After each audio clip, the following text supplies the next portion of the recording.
Assalamualaikum warahmatullahi wabarakatuh, Bu Herni. Bu, ininya kameranya, Waalaikumsalam warahmatullahi wabarakatuh. Oh iya ya, kamera, oke oke. kameranya Ini ya? miring. Ya, ya, Iya, oke. oke, Ya, ya. ini harus dipegangin nih jadinya. Oh gitu. Kalau nggak di Oke, ini ya. Bu, di apa? Ditahan pakai buku atau disenderin ke laptop juga bisa Bu. Oke, oke.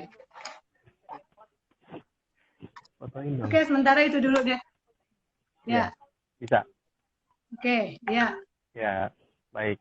Nah ini kita akan menyapa dulu untuk teman-teman yang sudah hadir ya. Assalamualaikum warahmatullahi wabarakatuh kepada para pemirsa yang menyaksikan live eh, sore kali ini. Kita live bersama dengan narasumber dari Green Crescent Indonesia, Ibu Herni. Nanti mungkin Ibu Herni boleh sedikit memberikan brief introduction tentang Ibu. Nanti baru kita akan mulai diskusi kita. Silakan Bu Herni. Ya. Oke, sebentar. Suara saya jelas ya? Ya, Jelas kedengeran. ya? Oke, bismillahirrahmanirrahim. Assalamualaikum warahmatullahi wabarakatuh. Waalaikumsalam. Eh, Selamat sore semuanya untuk ini para penyimak IG Live ya di GCI, GCI dan juga di ACT. Jadi perkenalkan, nama saya Herni Susanti atau Santi ya. Saya adalah dosen dan peneliti di Fakultas Ilmu Keperawatan UI di Departemen Keperawatan Jiwa atau Departemen Mental Health ya. Jadi di sini saya diminta oleh teman-teman GCI untuk bisa berbagi sedikit tentang growth ya atau bagaimana bisa menyikapi kondisi kita yang saat ini sedang mengalami pandemi ya dalam konteks mental health, dan kebetulan untuk growth ini memang berkenaan juga dengan atau berkaitan juga dengan beberapa penelitian saya dengan mahasiswa sekitar tahun lalu.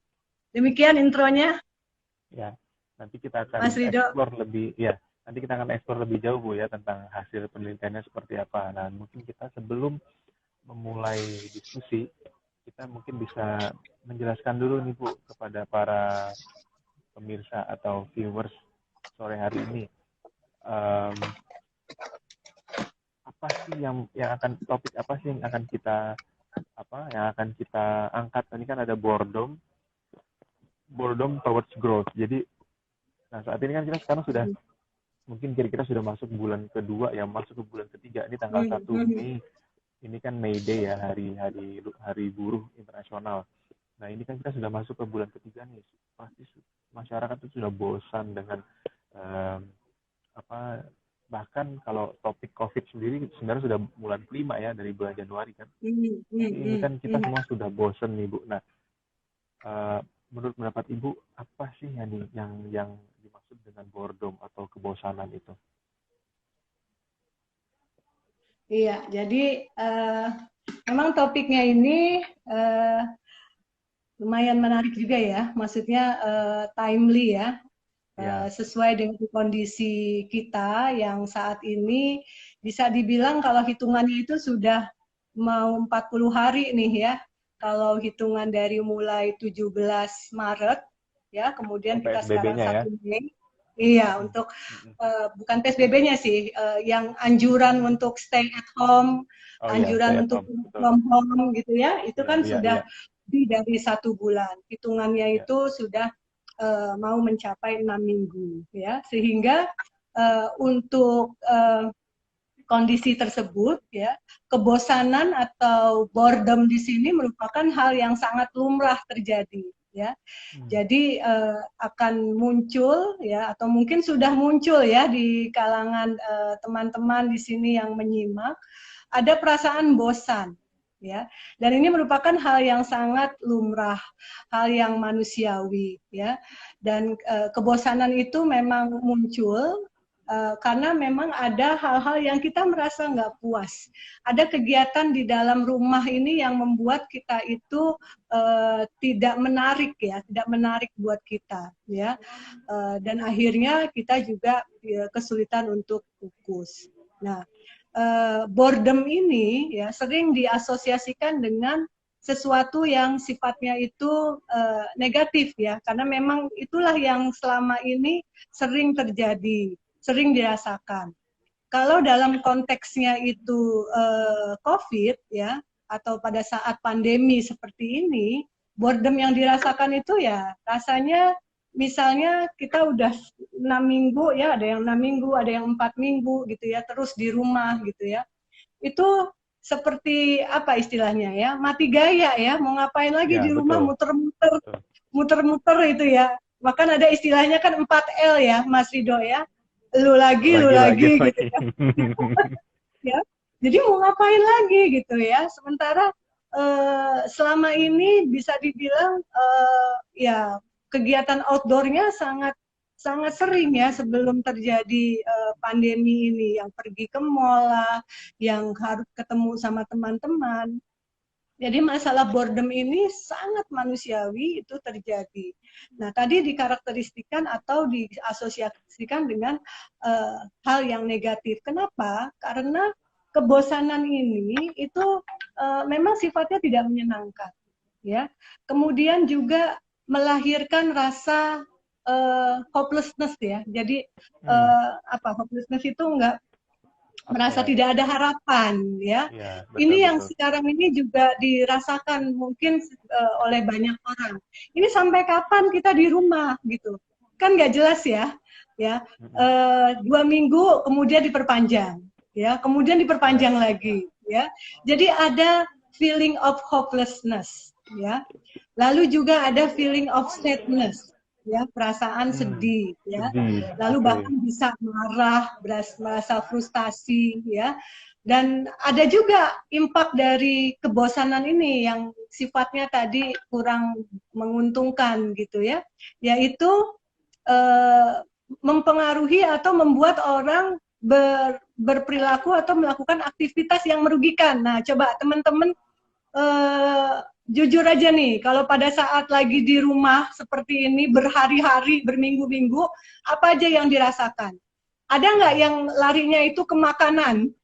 Ngemil mulu. Saya. Ya, nah itu bahkan sekarang itu sudah banyak tulisan-tulisan itu bagaimana mengontrol makanan gitu, karena mau nggak mau ya ada alternatifnya untuk mengurangi kebosanan katanya ya, itu dengan cara ngemil ya, dengan cara nonton TV ya, ya nonton, habis ngemilnya sambil nonton TV kan gitu ya, terus ngemilnya yang sehat lagi ya. Gorengan maksudnya. Ya, sehat tanda kutip ya, gorengan atau yang banyak karbonya gitu ya, sehingga sudah mulai ada pembahasan ya untuk stay at home ini karena sudah masanya sampai sudah 1 bulan ya, bukan lagi hanya masalah bagaimana kita protect ourselves from the virus ya, tetapi juga bagaimana kelanjutannya ini untuk mengurangi dampak dari kegiatan yang hanya ada di rumah, misalnya obesity ya, kemudian masalah-masalah yang lainnya, mungkin sampai tadi gorengan, entah mungkin muncul jadi jerawat-jerawat cantik kan gitu ya. Nah, ya, atau yang minimal bercandanya itu adalah perlu ada pre dan post untuk berat badan misalnya kan gitu ya. Nah, karena itu ini dia. Itu penting, Bu. Kayaknya baju udah mulai banyak yang nggak muat ini. ya. Udah pada Ya, sempit nih baju nih kayaknya. Iya. Jadi Mas Rido itu adalah salah satu memang yang sangat umum terjadi untuk mengurangi kebosanan atau boredom tadi, ya. Iya. Jadi itu tadi kira-kira untuk boredomnya. Nah, untuk pembahasan tentang boredom ini saya mau tutup sebetulnya dengan ini ya. Pada saat kita membahas kebosanan itu secara negatif, ya, karena tadi ya sifatnya itu tidak menyenangkan dan sebagainya. Padahal ya sudah banyak penelitian ya dan juga pengakuan testimoni bahwa kebosanan itu bisa diambil positifnya, ya. Sehingga muncullah suatu statement, boredom is a source of creativity, ya. Sumber Jadi kreativitas justru ya.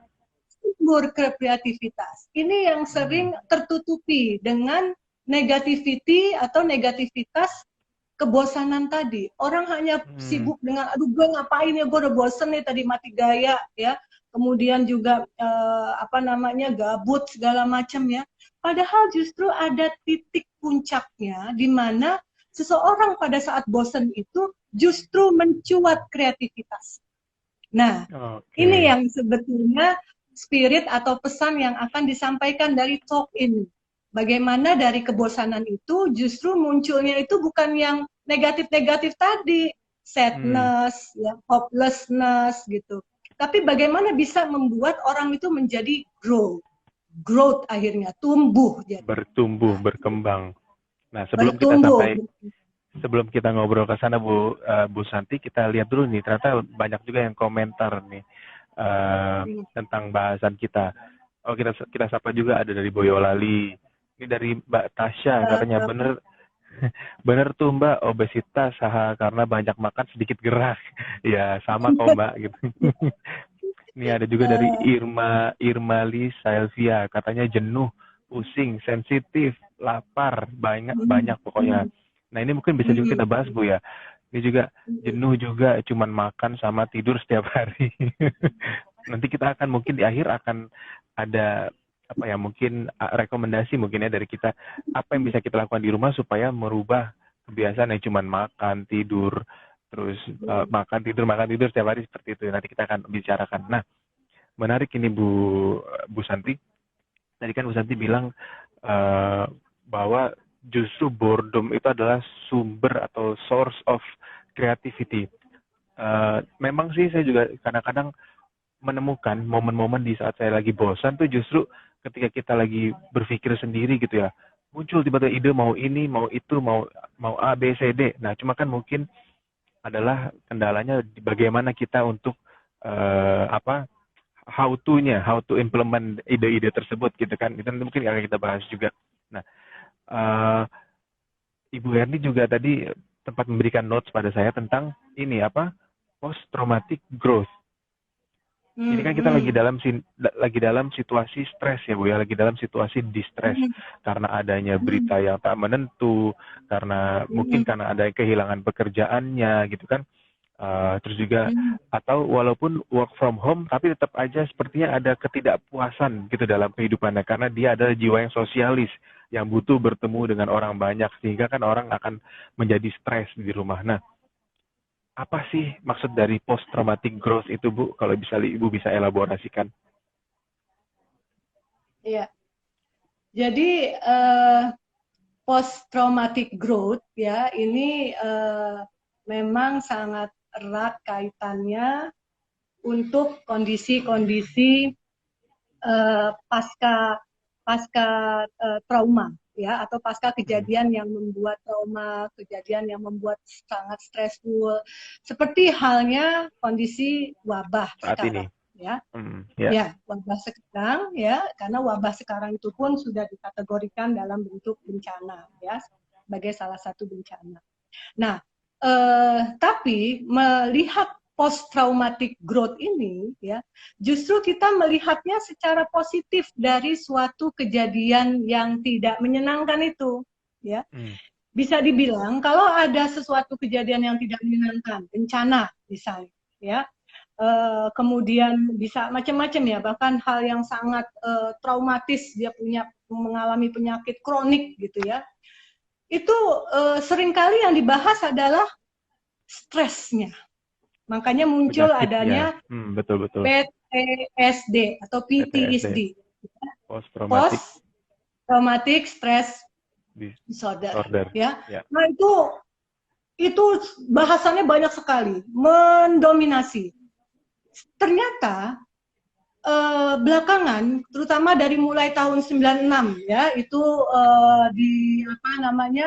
ada seorang ahli ya yang mengemukakan instead of stress, sebetulnya suatu kejadian yang sangat traumatis atau yang tidak menyenangkan itu bisa menyebabkan orang itu justru sebaliknya bisa tumbuh gitu, bisa lebih baik kondisinya.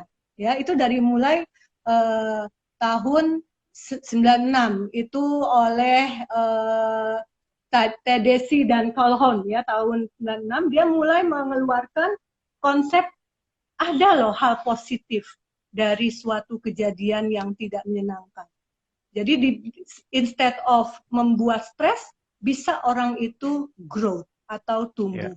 Nah, ini sebetulnya konsep yang menurut saya sangat cantik sekali ya, untuk bisa memotivasi orang sehingga orang-orang itu atau kita lah ya, kan kita nggak bisa, kita juga nggak, kita itu bisa dibilang nggak bisa menjamin kita itu bebas stres ya. Kapanpun kita bisa saja terkena stres, terkena trauma. Ini membuat kita itu tidak terpuruk gitu.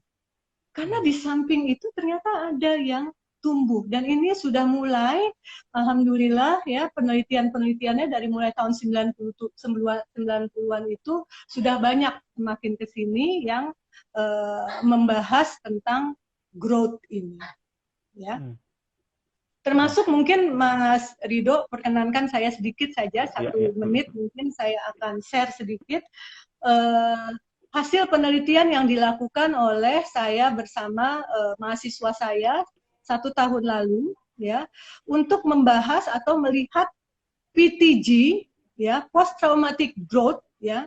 Jadi yang positif dirasakan oleh korban bencana gempa bumi dan likuifaksi di Palu tahun lalu.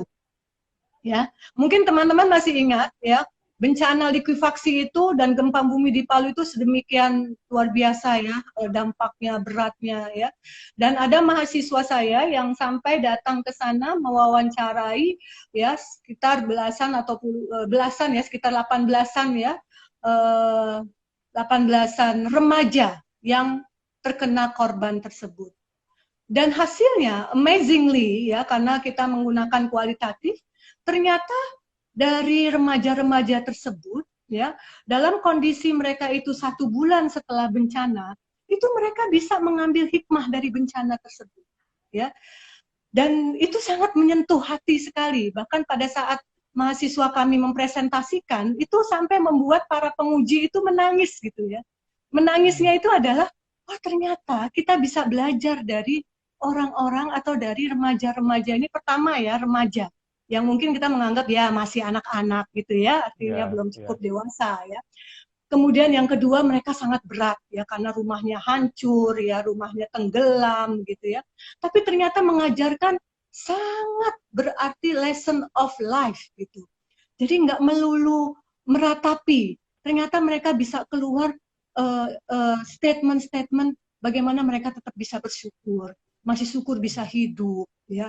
Kemudian juga masih syukur bisa ketemu sama neneknya. Lalu juga dengan bencana ini justru mereka menjadi lebih kuat. Sesuatu yang mungkin kalau dibahas secara negatif ya, atau secara tadi ya, PTSD, bencana itu melulu ya, isinya adalah sesuatu yang sifatnya ya menderita. Menderita. Itu yang mau saya share, Mas Rido. Silakan Mas. Ya.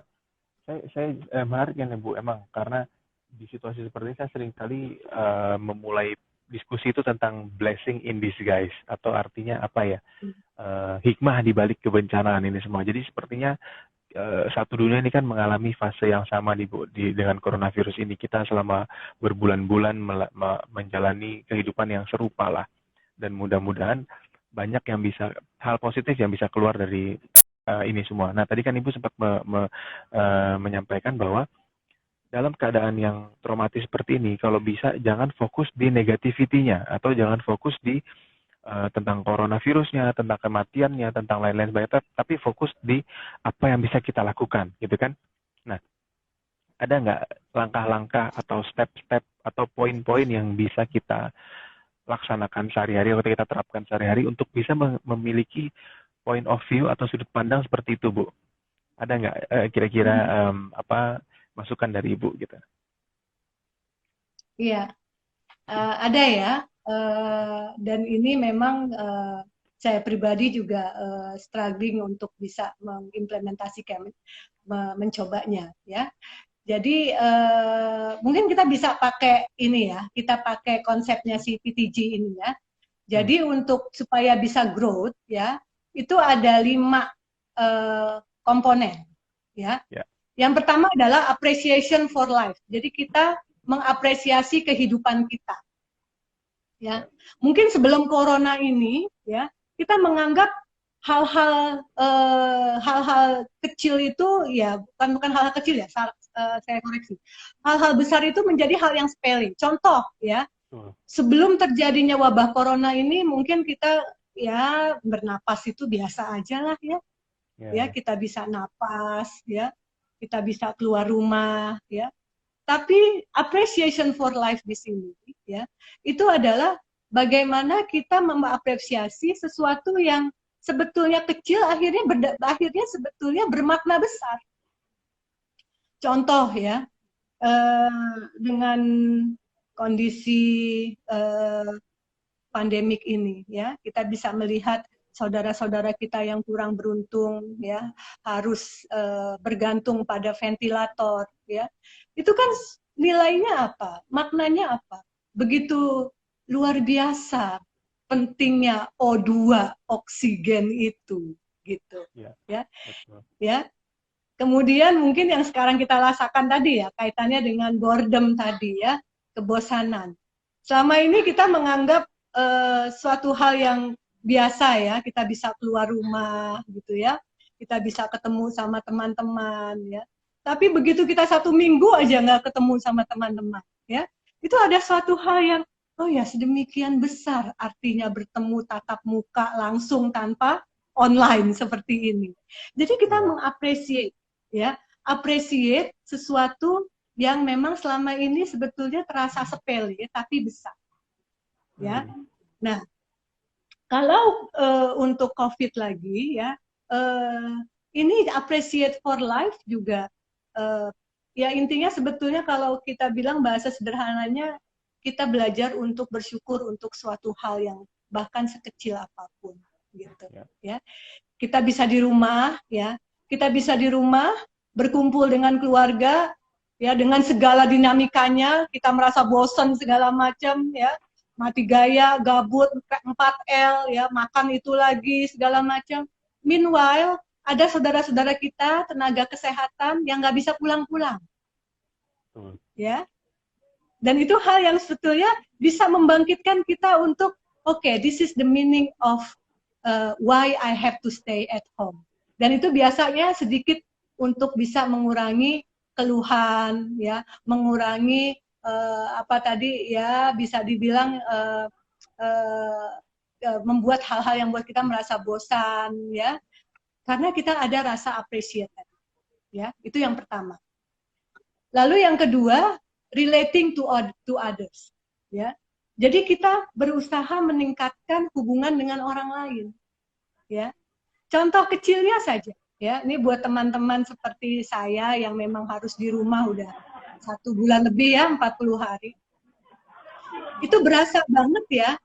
Akhirnya kita itu menjadi lebih dekat dengan orang rumah yang selama ini mungkin pergi pagi pulang malam gitu ya. Betul, betul. Ya, mungkin yang sama pasangan, suami istri, anak dengan orang tua, kakak adik ya. Tapi ini dipaksa nih harus di rumah gitu ya. Nah, harusnya kita berpikir ada sesuatu yang grow di situ. Kita jadi tahu, kita jadi paham. Tapi tetap harus diambilnya yang positifnya. Kenapa diambil yang positifnya? Jangan juga ya beralih kepada yang negatifnya muncul karena tahu, ternyata anak gue kayak begini ya, pasangan gue kayak begini, akhirnya munculnya malah domestic violence. Jangan ya. Ya, jangan ini dong. Semua kita ambil dalam koridor yang positif ya. Oke, ya. Kemudian yang kedua adalah yang ketiga adalah bagaimana kita bisa yakin kita itu punya kekuatan ya untuk bisa bangkit, kita bisa kuat, ya. Mungkin ada teman-teman yang berpikir, ini nggak bakal kuat nih gue 1 bulan lagi kayak gini, gitu ya. Iya, betul. Banyak Bu, teman-teman saya banyak yang curhat juga seperti itu. Banyak yang nanya, ini Ya. berapa lama lagi sih dok? Kayak gitu. Coba gimana? Berapa lama lagi sih gitu kan? Ini nggak akan kuat nih gue gitu ya. Nah, orang yang grow tadi ya percaya bahwa saya mampu, saya kuat gitu. Ya. Jadi perlu apa namanya? Perlu keyakinan ya. Dan ini bukan hanya untuk kita loh, ya, kita yang dalam tanda kutip ini kita sehat insya Allah ya. Tapi saudara-saudara kita yang mungkin sudah statusnya PDP, statusnya ODP, statusnya positif, ya. Ini kalau mendengar seperti ini untuk bisa grow, yakin bahwa kita kuat, ya, kita mampu. Sehingga tadi dalam kondisi yang sangat terjepit atau sangat sulit pun kita bisa tumbuh. Lalu yang keempat, mencoba hal-hal baru, new possibilities. Ya. Nah, ini kayaknya udah banyak tuh Mas Ridho kalau seandainya mau tuh ada 50 tips mengatasi kebosanan saat lockdown, ada 100 tips, terserah mau ngambil yang mana. Ya. Tapi yang penting adalah ya bagaimana kita mencoba hal yang baru. Ya. Hal yang baru, sesuatu yang memungkinkan, tentu tanpa membahayakan. Silahkan yang suka masak tadi, tapi masaknya coba dialihkan, masak yang supaya bisa lebih healthy. Yang dulu punya bibit-bibit menulis, ya, cobalah menulis sedikit gitu kan, ya. Atau hal-hal yang lain. Banyak tuh kalau saya lihat teman-teman ya, statusnya macam-macam tuh ya. Ada yang alhamdulillah selama ini tanaman saya nggak keurus gitu ya. Akhirnya selama sebulan, selama sebulan muncullah bunga-bunganya gitu ya. Ya. Nah, coba kita relate dengan kondisi kita, ya. Bahkan ada tipsnya itu adalah yang pertama itu kalau sudah muncul rasa bosan, 10 menit rasa bosan, langsung bangkit, ya. Lakukan sesuatu dalam 2 menit pertama itu biasanya bisa hilang. Ya, jangan kelewatan. Aduh, bosan mau ngapain ya? Langsung terusin aja Netflix-nya, gitu kan ya? Terusin aja browsing-nya. Ya, ada tipsnya itu adalah 2 atau 5 menit langsung stop, kemudian lakukan aktivitas baru tersebut. Akhirnya habis itu akan lebih produktif. Ya, tapi memang mau berani untuk bangkit. Ya. Bahkan ada tips lagi itu kalau perlu ya, kalau setiap bangun itu yang pertama dilakukan adalah beresin tempat tidur dulu. Ya, ya mungkin yang muslim ya, ini begitu bangun tidur, sholat subuh itu ya, itu yang pertama itu adalah bereskan tempat tidur dulu. Itu mempengaruhi sekali kepada mood kita. Karena kita udah melihat tempat tidur kita lebih rapi. Ya, betul. Ya. Nah, itu salah satu tips yang singkat memang ya, tetapi kadang-kadang itu membantu. Ya. Oke, dan yang terakhir adalah spiritual. Ini penting banget ya. Bagaimana kita bisa mengaitkan kondisi ini ke spiritual kita, ya. Karena akhirnya ujung-ujungnya bagaimana kita melihat ini sebagai musibah, musibah itu banyak hikmahnya. Kira-kira gitu deh, Mas Ridho. Ya. Bu, tadi menarik kan Ibu bilang buat kita yang Muslim setelah sholat kita rapikan tempat tidur. Tapi Bu, kalau saya Bu ya, saya pribadi kalau tempat tidur saya rapi, saya pengennya tidur lagi tuh Bu. Karena saya melihat wah tempat tidur rapi enak nih buat direbahi lagi. Oke, jadi gini kita coba minta komentar dari teman-teman yang menyaksikan ini. Apabila selama kurang lebih 1-2 bulan ini muncul kebiasaan-kebiasaan baru yang positif, boleh di-share di komen atau di kolom question. Masukin di situ, nanti kita akan tampilkan di layar. Kalau misalnya ada ya. Nah, ini ada juga nih yang dari Ranuel. Saya jadi lebih rajin bersih-bersih rumah. Biasanya cuma 2 hari sekali, sekarang tiap hari. Nah, itu justru bagus. Karena itu sama juga dengan mendisinfeksi rumah ya Bu ya. Membuang virus-virus dan lain sebagainya. Jangan lupa untuk selalu buka jendela supaya ada pertukaran udara. Apalagi nih, Oh, ada yang kesinggung nih Bu karena belum submit tulisan kata dia. Nah, justru justru ini adalah waktunya untuk menyelesaikan tulisan-tulisan yang tertunda, ya kan Bu ya? Hmm. Apalagi nih ya. Oh, ada yang nanya, Bu, bagaimana ya sikap kita terhadap teman yang habis mudik? Hmm. Gimana tuh Bu? Ada nggak respon dari situ? Habis mudik maksudnya dia balik balik mudik lagi atau dia baru datang mudik? Mungkin menurut saya ini teman yang misalnya baru datang mudik ke kampung gitu. Nah, bagaimana respon kita terhadap dia mungkin Bu? Ya. Kalau prosedurnya, kalau pulang kampung, apalagi dia itu dari area red zone ya, ya sekarang sih di Indonesia rata-rata udah red zone ya. Udah red zone, ya Itu kan, sedikit sekali yang nah, masih hijau, betul. itu kan harus diisolasi 14 hari, Ya, ya. Dan rasanya kita perlu mendukung, ya. Menurut saya lepas daripada pembahasan kita tentang boredom ini, ya, untuk proteksi kita, ya, supaya tidak menyebar penularan ini juga tetap prioritas gitu ya.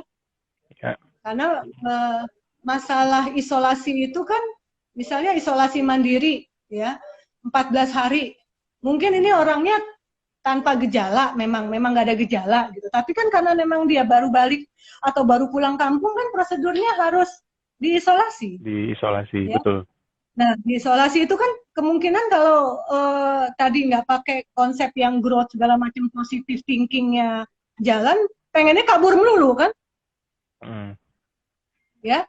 Nah, jadi apa yang harus dilakukan? Dikuatkan temannya, Mas, Mbak, ya. Kalau memang baru pulang kampung, itu dikuatkan bagaimana dia bisa disiplin untuk bisa 14 hari itu nggak usah kemana-mana gitu. Ya, justru kita support ya Bu, kita dukung secara moral dan mungkin kalau dia diisolasi kita mungkin ya sesekali misal memberikan makanan gitu Bu ya. Hmm.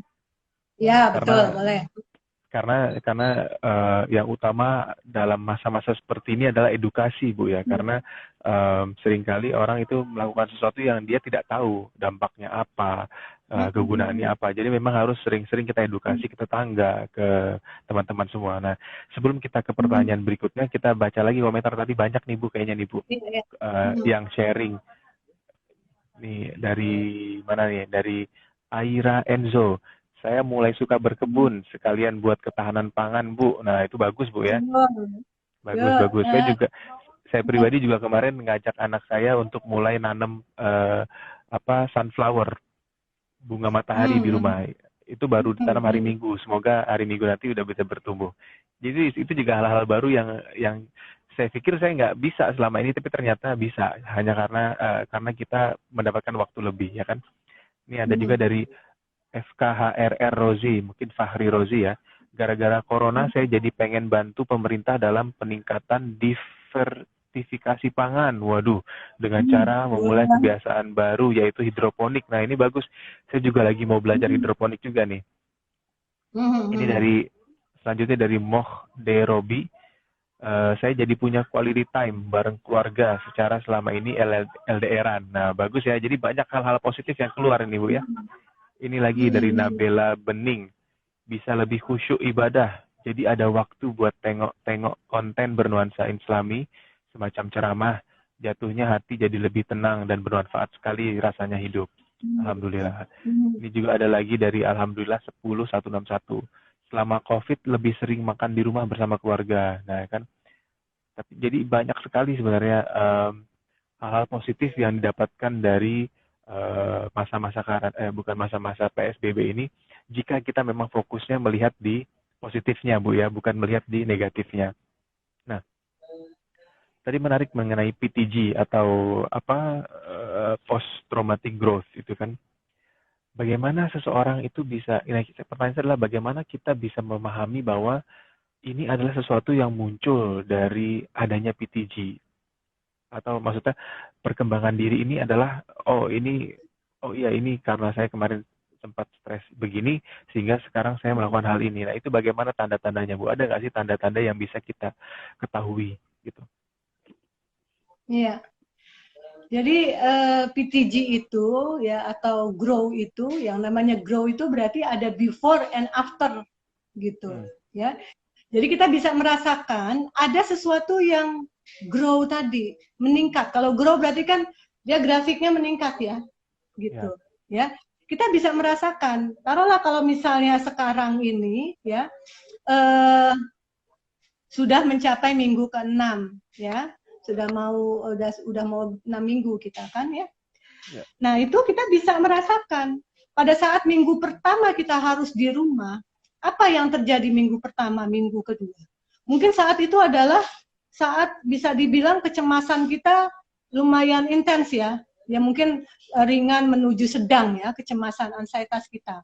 Ditandai dengan ya kita sangat aware ya. Kemudian sebentar-sebentar ngelihat berita gitu ya. Nanti habis lihat berita pusing kan gitu ya. Malah makin stres, Bu. Stres ya. Kemudian curigaan sama orang gitu kan ya.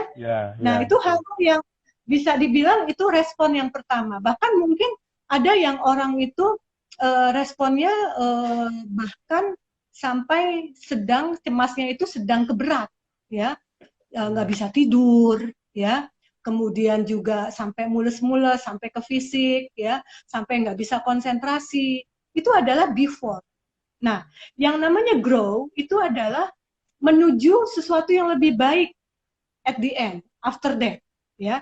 Jadi misalnya taruhlah ya, sekarang sudah minggu ke-6. Dari mulai minggu ke-4, minggu ketiga ya, mulai minggu ketiga sudah mulai berkurang. Ya, sudah bisa mulai fokus ya. Yang tadinya itu melihat berita sehari itu 1 jam sekali, kalau perlu handphone dibawa terus ngelihatnya itu update-nya, update berita corona terus gitu ya. Minggu ketiga sudah mulai, oh aku ada kerjaan apa ya, aku punya target apa ya, aku punya mimpi-mimpi apa yang selama ini karena nggak bisa, aku bisa lakukan karena waktuku lebih banyak, gitu ya. Tapi awareness-nya tetap, ya.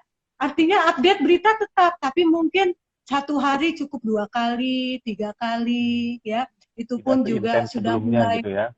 Iya, betul. Itu pun sudah mulai lebih rasional, lebih bertanggung jawab, mencari berita-beritanya juga yang dari sumber lebih yang disaring. bisa bilang lebih disaring. Itu kan menunjukkan kemampuan konsentrasi dan kemampuan kognitif kita secara umum sudah lebih baik gitu. Nah, itu adalah ciri-ciri grow tadi. Jadi ada before and after. Nah, yang nggak grow itu yang kayak gimana? Yang nggak grow itu ya tadi, udah mulai minggu 3 ke 4 pun masih sibuk aja.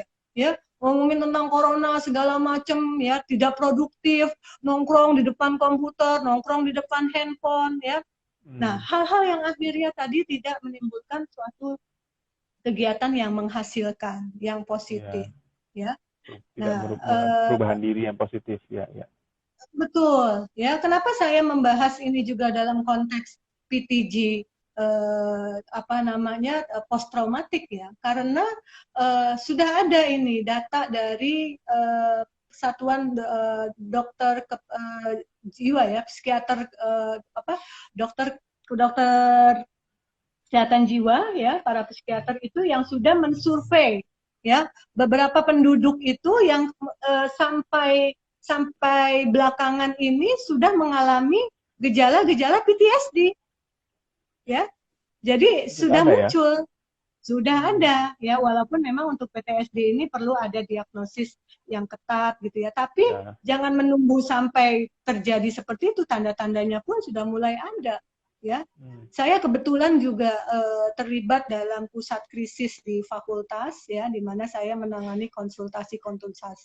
Itu ada beberapa klien-klien yang memang sudah menunjukkan ke arah kepanikan, ke arah stres berat ya, padahal kondisinya itu sudah minggu ke-4, minggu ke-5. Nah, harapannya kita dengan bincang-bincang seperti ini, teman-teman jangan sampai arahnya yang ke PTSD gitu ya. Tapi kita mau yang ke PTG gitu, sehingga nanti ujung-ujungnya kita menjadi orang atau masyarakat yang tangguh atau resilient. Ya. Jadi resilient itu adalah hasil dari PTG tadi. Begitu kita grow, menetap, jadilah kita menjadi masyarakat yang resilient, insya Allah. Baik, jadi menarik ini ya. Jangan sampai kita selama di lockdown atau selama karantina justru malah kegiatannya gitu-gitu aja, cuma nonton TV, nonton Netflix, terus tidur. Kalau bisa ada hal-hal yang baru yang dilakukan gitu kan Bu ya. Nah, Hmm. apa saja faktor-faktor yang berkontribusi terhadap keberhasilan PTG ini atau perkembangan positif seseorang, Bu? Ya, faktornya eh, yang mempengaruhi itu satu, itu social support ya. Jadi support lingkungan sekitar ya. Jadi ini mempengaruhi banget. Jadi kayak tadi contohnya Mas Rido tadi mau nanam apa atau sudah menanam sunflower tadi sama Sunflower di anak. rumah. Itu kan salah satu bentuk bagaimana memberikan support kepada anak ya dan juga mungkin kepada Mas Rido sendiri untuk melakukan sesuatu yang sifatnya growing ya. Disupport ya. Nah, coba bayangkan kalau ternyata nggak ada support seperti itu ya, keluarganya juga cuek ya, ya udahlah terserah aja lo mau ngapain kek, misalnya dalam konteks family gitu ya, anaknya mau ngapain kek, satu harian itu dia di rumah mungkin nggak ngapa-ngapain ya, masih mending kalau seandainya depan komputer atau apa itu dia menghasilkan sesuatu ya, antara rekaman YouTube lah yang menghasilkan atau dia belajar program gitu. Tapi kalau itu hanya didiamkan, tidak ada support, itu bisa membuat grow-nya itu tidak muncul gitu ya. Itu yang pertama. Kemudian yang kedua, kemampuan coping. Kalau tadi kan social support berarti eksternal ya, dari luar. Nah, yang berikutnya adalah kemampuan coping kita, kemampuan kita sendiri. Kita itu selama ini kalau punya masalah itu memilihnya memilih emotion atau problem focus coping. Ya. Kalau emotion itu yang cenderungnya itu melampiaskan dengan tadi ya, makanlah, dengan nontonlah ya. Jadi ada perasaan bosan, perasaan nggak enak, aduh bete, dilewatkan atau dilampiaskan dengan emosi juga. Itu namanya emotion focus ya. Bahkan termasuk dengan kita bercanda segala macam ya, itu termasuk emotion focus. Tapi ada orang-orang yang kalau ada masalah itu ya bisa lebih memilih problem fokus ya. Jadi ini masalahnya apa ya, misalnya bosen tadi, gue bosen, apa sih yang membuat gue bosen? Oh ya, gue bosen itu karena gue nggak ada aktivitas yang mengentertain gue, nggak ada yang membuat aktivitas yang menyenangkan buat gue. Kalau gitu selama ini membuat menyenangkan gue apa? Yang membuat menyenangkan gue itu adalah gue ngobrol sama temen gue. Asik banget, bebas gue ngobrol sama temen, hahaha. Cari solusinya. Kenapa gue nggak coba sama temen gue dengan kondisi sekarang, kan gue nggak bisa ngapa-ngapain nih. Ya, gue mau keluar pun, Bu, ya, gitu kan? Nah, video call itu solution. Ya, memang nggak terlalu nggak perfeksionis ya, nggak perfect maksudnya, sorry, nggak perfect. Tapi itu solutif gitu, ya. Dan itu bisa membuat orang jadi grow. Mungkin bisa aja muncul, ya saya kasih contoh ya, nggak tahu nih teman-teman saya yang di Manchester dengar apa enggak. Ya, salah satunya nih ya, ada grup baru ya. Teman-teman saya waktu saya di Manchester itu terbentuklah grup WhatsApp baru sejak corona ini. Ya. Oh gitu. Okay. Dan kita alhamdulillah nih ada inisiatornya, dan kita setiap minggu ya bikin, kebetulan juga ini puasa ya, bikin semacam kajian, apa namanya, bukan kajian lah, jadi kayak semacam apa namanya sharing berbuka puasa ya, pengantar berbuka puasa.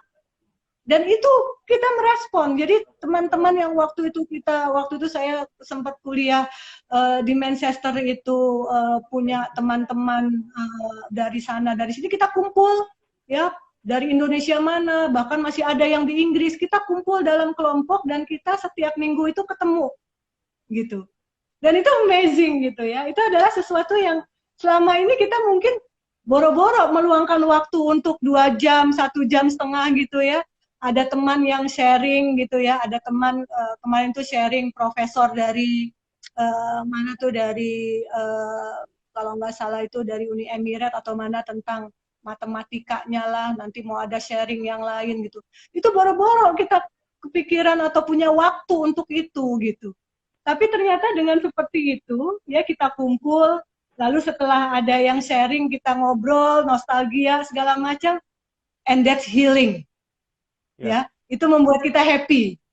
Nah, hal-hal yang seperti itu saya pikir perlu kita coba ya, kita contoh ya, sesuatu yang membuat kita itu problem fokus tadi. Saya rasa begitu, ya. Ya, baik. Ini ada beberapa komentar juga dari netizen nih, Bu. Dari Aira Enzo. Dengan orang tua yang hanya tinggal berdua dan jauh dari anak-anaknya, inginnya ketemu terus, kumpul terus, dan jadi mudah sedih. Padahal bisa menurunkan imunitas. Dan juga padahal sudah video call setiap hari. Oh, dia mungkin curhat ini ya. Iya, iya. Terus ini juga tadi dia bilang, Aira Enzo, untuk kami orang muda sebenarnya banyak sekali hal yang bisa dilakukan ya Bu, asalkan kita mau, dan sebagai individu dewasa pasti akan menuju ke arah growth, walaupun tiap orang berbeda, namun bagaimana gitu. Itu Bu, gimana? Bagaimana tuh Bu? Tadi sih sudah disampaikan di awal ya, jadi kita memang harus memiliki lingkungan yang mendukung, social support, atau kalau bahasa lainnya itu enabling environment ya Bu ya, lingkungan yang membuat kita bisa melakukan itu gitu. Karena percuma kalau misalnya kita sudah punya niat tapi ternyata lingkungan tidak mendukung, itu tidak akan bisa terlaksana gitu kan. Jadi dan juga harus optimis sepertinya Bu ya. Jadi kita harus punya pemikiran yang optimis bahwa ini kita bisa lakukan, ini bisa kita hadapi, ini bisa kita lalui gitu kan. Nah, Ibu tadi menarik, Ibu tadi menyampaikan saya tadi di awal belum menanyakan nih, Ibu kan lulusan dari Manchester ya, S3-nya Bu ya. Itu tahun berapa Bu, kalau boleh di-sharing? Saya mulai itu 2011 sampai 2015. Sampai 2015. 2015 pulang ya? Iya. Oh, saya baru ke Liverpoolnya 2015, berarti Ibu pulang, saya baru nyampe. Kita hapusan ya? Kita hapusan. Iya. Menarik ini Bu, boleh nggak Ibu sharing sedikit hasil penelitian yang Ibu lakukan waktu itu di Manchester, apakah terkait dengan situasi seperti ini, bukan tentang coronanya, mungkin tentang bagaimana growth-nya atau bagaimana menghadapi masalah. Iya. Karena saya orang mental health ya, jadi penelitian saya di S3 saya itu saya ke keluarga ya. Jadi saya mengeksplor lebih dalam apa yang dibutuhkan keluarga pasien gangguan jiwa. Ya. Jadi keluarga orang dengan gangguan jiwa. Sebetulnya bisa dikaitkan sedikit sih ya dengan growth atau positiveness ini ya. Jadi menariknya dari temuan saya ini ya, ternyata keluarga yang memiliki anggota keluarga ya, saudara yang dengan gangguan jiwa itu tidak melulu juga merasa menderita. Ya, menderitanya ada. Tapi ternyata dari mereka saya bisa belajar, mereka itu juga bisa mengambil rasa syukur dari istilahnya mereka itu dikasih rezeki, dikasih hadiah dari Tuhan karena memiliki anggota keluarga yang gangguan jiwa. Luar biasa.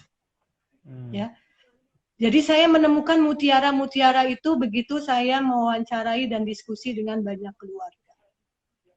Yang selama ini persepsi kita adalah bayangkan ya, memiliki saudara yang mengalami gangguan jiwa, kadang-kadang ada ups, kadang-kadang ada down gitu ya.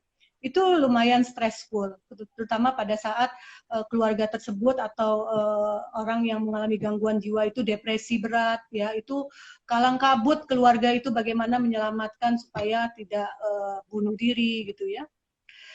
Nah, ternyata di balik itu tadi keluarga itu mengatakan alhamdulillah, justru ini membuktikan bahwa Allah itu sayang kepada kami. Kami itu diberikan hadiah, diberikan anugerah anak seperti ini supaya kami itu sabar. Saya langsung habis wawancara begitu, saya langsung dek loh ya. Karena selama ini, halo gini ya, kalau saya bilangnya gini ya, halo Santi gitu ya. lu kalau selama ini kemana aja gitu, sedikit dapat dapat apa dapat ujian dikit ngeluh gitu kan, dapat ujian dikit ngeluh gitu ya. Kebetulan saya dikasih amanah 4 anak gitu ya, kadang ada anak yang sedikit sakit begini rasanya udah, aduh ini dunia rasanya udah sempit banget ya. Nah ini ada keluarga-keluarga yang punya anak yang gangguan jiwa itu bahkan sampai 32 tahun ya, sampai 40 tahun, dan mereka justru keluarnya itu adalah kami tetap bersyukur gitu. Nah ini hal-hal yang sebetulnya saya bilang inline tadi dengan pembahasan kita grow. Betul. Ya, melihat sesuatu dari hal yang positif. Gitu. Ya betul. Menarik sekali Bu ya. Jadi memang sekarang ini sudah bukan di masanya kita yang melihat fokus di masalah saja, tapi kita lebih baik fokus di solusi dan apa yang bisa kita lakukan, apa yang bisa hal baik yang bisa keluar dari ini semua gitu kan. Nah tadi juga Ibu menyampaikan ada 5 faktor PTG. Pertama kan appreciation for life, atau kita mengapresiasi kehidupan. Kalau misalnya Ibu atau teman-teman yang menyaksikan ini pernah menyaksikan atau mengetahui tentang Marie Kondo, tahu ya Bu ya, Marie Kondo yang ahli bersih itu, dia tuh setiap dia kalau mau membersihkan ruangan dia selalu menyatakan terima kasih kepada baju ini, terima kasih kepada lemari, terima kasih kepada rumah ini. Jadi itu hal-hal kecil yang memang itu tidak ada di kebudayaan kita, bahwa untuk memberikan apresiasi atau terima kasih kepada lingkungan kita sekitarnya. Jadi mungkin kita bisa mulai start dari sekarang ini, kita harus selalu mengucapkan terima kasih dan memberikan apresiasi terhadap kehidupan sekitar kita ya Bu ya. Terus juga tadi Ibu tadi menyatakan tentang kita harus meningkatkan relation dengan others atau relating to others ya kan. Itu berarti justru tetap menjaga ukhuwah kita antar sesama muslim ya Bu ya. Nah, dan lainnya personal strength, lalu ada new possibility atau mencoba hal baru, dan juga tentang spiritual development. Nah Ibu, dengan kita sudah hampir 1 jam nih, sudah hampir 60 menit. Biasanya Instagram batasnya hanya 60 menit. Boleh nggak Ibu, ada tidak message yang ingin Ibu sampaikan atau yang belum tersampaikan selama ini, selama kita diskusi, untuk dapat kita petik hikmahnya kepada buat saya dan juga buat para netizen yang menyaksikan. Jadi saya closing aja ya Mas Rido ya. Jadi apakah boredom atau kebosanan karena kita harus berdiam di rumah karena situasi wabah ini dapat membuat seorang menjadi tumbuh? Jawabannya iya. Iya banget. Dan itu berpulang kepada kita. Pilihannya kita mau milih tumbuh atau kita mau pilih terpuruk. Terpuruk. Kalau mau pilih tumbuh, ayo bangkit dari sekarang. Ya.